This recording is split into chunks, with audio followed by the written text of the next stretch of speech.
In the video, you would have seen that I mentioned about a guy that was killed on our property. The gang that was responsible for that, Theo, at the moment, every Friday, is sharing the gospel with that same gang that did that. Welcome to Updates from the Field, a production of HeartCry Missionary Society.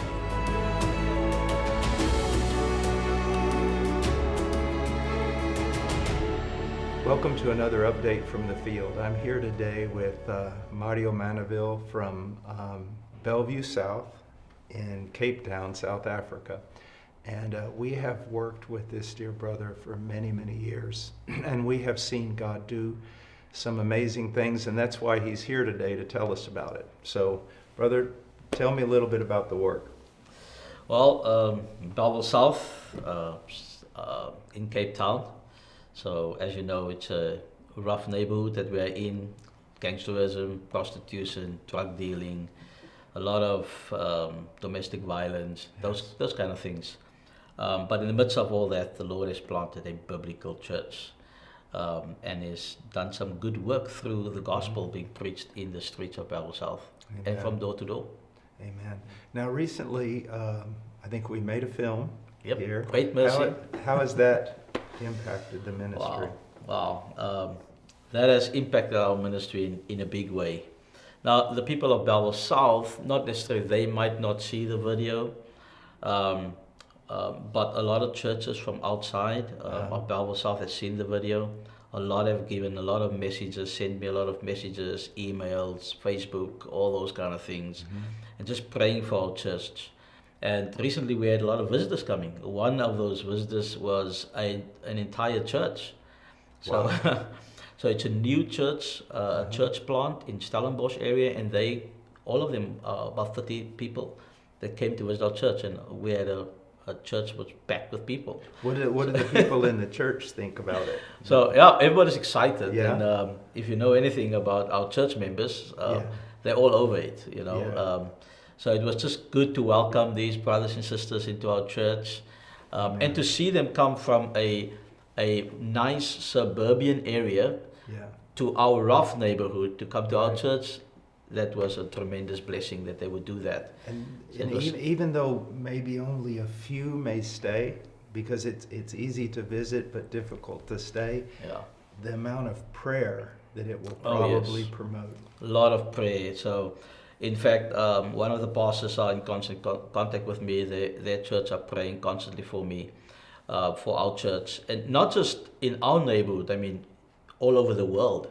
Right. People are praying for our church. Amen. People have sent messages in. It's just been such an encouragement to hear the hearts of people praying for the work that we are doing in Bellevue South, that God is doing in Bellevue South, really.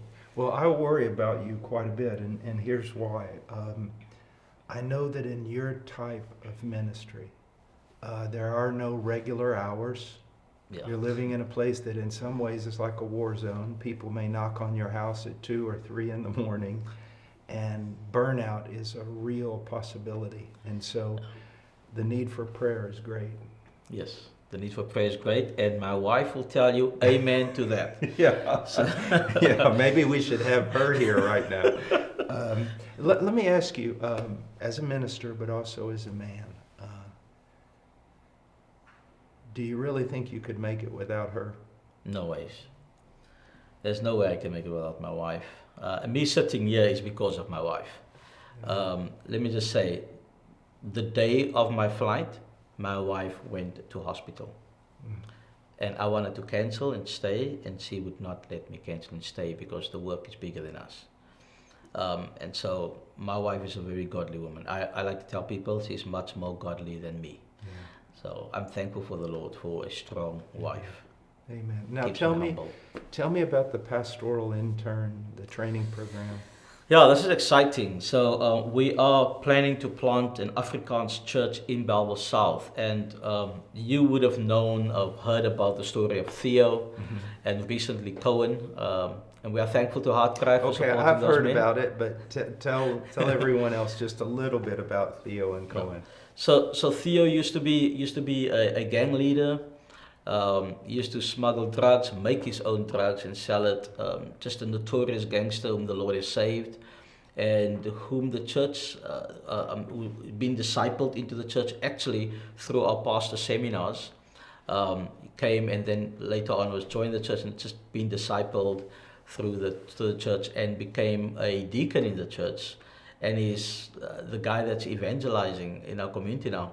The people respect him because he's from the community. Amen. And because the gangs respect him because they know his background and they can see the change that the Lord has done. And it's just a bold, fearless brother when it comes to ministering. And just to say, in the video, you would have seen that I mentioned about a guy that was killed on our property. Mm-hmm. The gang that was responsible for that, Theo, at the moment, every Friday is sharing the gospel with that same gang. Wow. That did that.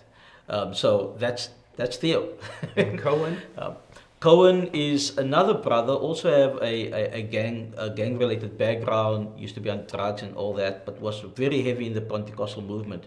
Actually, he was about to be ordained as one of the bishops, or that they would call a teacher in the Pentecostal circles. And he also used to come to our pastor seminars. And then the last seminar I came to is one that me and Tommy did on it was Introduction to Church Planting, and I talked about what it means to have a gospel culture, to grow a gospel culture in your church, and that convinced him that he's on the wrong path. Mm-hmm. And he then came to us, joined our church, been discipled. Wow. And he's one of the guys that is now in the pastoral internship. Just a gifted man that loves Jesus, humble. And so, I'm excited about what the Lord is busy doing with him also. Now, talk to me a bit, because it comes out in the film, and you always talk about it, the children. Yeah, the children, it's sad when you come to our community, and this is probably the thing that most people that's not from our community, that comes there for the first time, this is the thing that first grabs their attention, is all the children on the street that is having to fend for themselves. So you can find a 3-year-old on the street that already has to know where to get food, know how to survive. So when a child, before a child is even a teenager, that child has committed several crimes already. And so they get drawn into the gangs. And in actual fact, the gangs are their heroes. And we want to change that. Please do pray for our children. We are busy starting a children's program to reach those kids between the age of 6 and 11. We want to reach them, mm-hmm. because after that they've already done things that they cannot be changed. Explain that a little more to me, because I know you. I know the culture of your church. I know that you are gospel preachers. No one can accuse you guys of not preaching. You preach all the time, anywhere. But talk to us a bit about being that kind of preacher. Yeah. You recognize the need to build relationships with these kids. Yeah. And try to help. I mean, most of them are not going to know how to read. They're not going to know yes. where to be.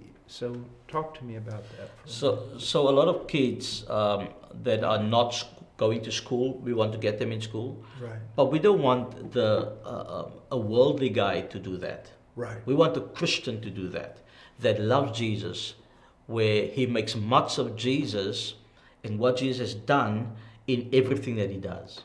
So when I talk to kids, or when the guys speak about, say it's a beautiful day, mm-hmm. who made this day so beautiful? Right. Who gave you the opportunity to smile? Right. All the good things come from the Lord, from the Father of lights, and he's given his Son to bring us, to reconcile us to him. So everything that we do is gospel-centric. I like to say that drugs, gangsterism, prostitution, all of those things that's in our community is not the big problem in our community.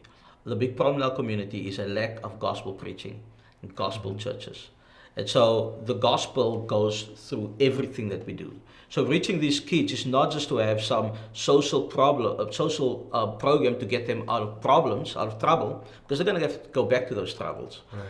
We want to reach kids with the gospel, and in doing that, it's good for you if I can teach a child soft computer skills. Right. And in doing that, show them the goodness and the greatness of God in Jesus and what He's done for us, that it afforded Him the opportunity to even have this kind of education.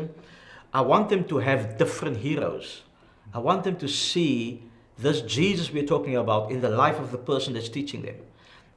And that person communicating with words the gospel to those children. Now, I know that you guys have already had an impact on children, but what are your plans? I mean, you've done so much already, your church, but you really want to go to war now. And yes. Really, so what are some of the plans? What are some of the things that you want to do? So we've started what we call a gospel worker program, and it's gospel worker because it's centered around the gospel. It's a worker that will be centered around what the gospel is all about. Mm-hmm. And so we want to start a full-time program where we employ people full-time just to work with the kids. Mm-hmm. We're going to have different programs, different ages. But the idea is to saturate our community, the kids of our community, with the gospel and give them a gospel worldview, a Christian worldview that will also enable them to get into school and to excel in the things that they do, and to not have their mind only around what is in the community. Right. We want them to see the beauty of what God has done, and not just the evil of what the enemy has brought into their hearts. Now I know that when people see this little interview that we're doing, there are so many, I've met so many young people in the United States who love the Lord, you know, they're 18, 25, whatever, and they're thinking, oh, I want to go there, and I want to do that with you. And that's wonderful, but speak to me for just a moment before we conclude about it's really almost an impossibility, and that those workers need to come from your church. Yes. Because this is not a TV show. This is a very dangerous place. Is that? Yep. Yeah. So the workers that we want are members of our church, Right. whom we know, whom we've discipled. You know, Mm-hmm. those are the people that work. We will not say no to people from outside to come in alongside those workers, Right. and learn from them. But we do not want people that will come from a different place, almost as sort of saviors, to come in and we've got the solution, because you don't know our area, you don't know our people. And we need people that will be in the lives of those kids for the long haul. Not just for 6 months, not just for a year, for 5, 10, 20 years. That's what we want. We want them to grow, have father figures, mothers, you know, that are believers. That's what we want. We've got enough of, hit and run type of thing, where you just come in and you go, and we never see you again. So yes, we welcome people to come, but we welcome them to come to learn and to come alongside, and maybe they can do this somewhere else. If the Lord has called them to stay, that's great. But you will have to learn from what God has already been doing in our community. Yeah. Well, in the last few minutes, if you could tell the world anything about the work there, just what would you say? Prayer requests or whatever? So yes, a prayer request would be, let me just say this first. I want to give praise to the Lord that we were able to ordain 4 new deacons. Wow. And so it's amazing. And I wish I had time to tell you the stories of those 4 deacons. It's amazing, but this is what the Lord has done. So we're thankful for that. I'm also thankful for the Lord that we are now thinking of church planting, of planting an Afrikaans church with a guy such as Theo and Cohen. Explain that for a moment, an Afrikaans church. Yes. What does that mean? So our community is an Afrikaans community. But our church is an English church because we've got 6 different language groups in our church. That's already a miracle. Right. All right. So that's beautiful. So not everybody in those language groups understand Afrikaans. That's why we're an English medium church. But our community is Afrikaans. And what we have seen happening over the years is we would share the gospel on the street in Afrikaans. People come on a conviction, and because we're an English-speaking church, they feel intimidated by the English and go to these false churches, and then maybe years after that, come back, So our community needs Afrikaans church that is solid, biblical, and reformed, as our name is. Yeah. So that's what we want, and that's what we trust in the Lord for. So you can pray about that. What I want to say, if I can leave one message to whoever is listening to us now, the gospel is everything. Not social justice, not any of those other things. It is about Jesus, His person, and His work. It doesn't matter whether you are in Bellevue South or whether you are in suburban bliss. It doesn't matter. It remains the gospel. The gospel is what transforms any people. So stick with the gospel. Amen. Well, I think with that last word, you understand why we are so excited about working with our dear brother in South Africa. I hope this has been a blessing to you. I know it's been to me. Please pray for this work. Pray for all of Africa, but especially this work, that God would not only save people, but sanctify them. And not only sanctify individuals, but transform the entire culture so that it becomes a light of the gospel to the world. Thank you. Amen. Thank you. Thanks for listening to Updates from the Field.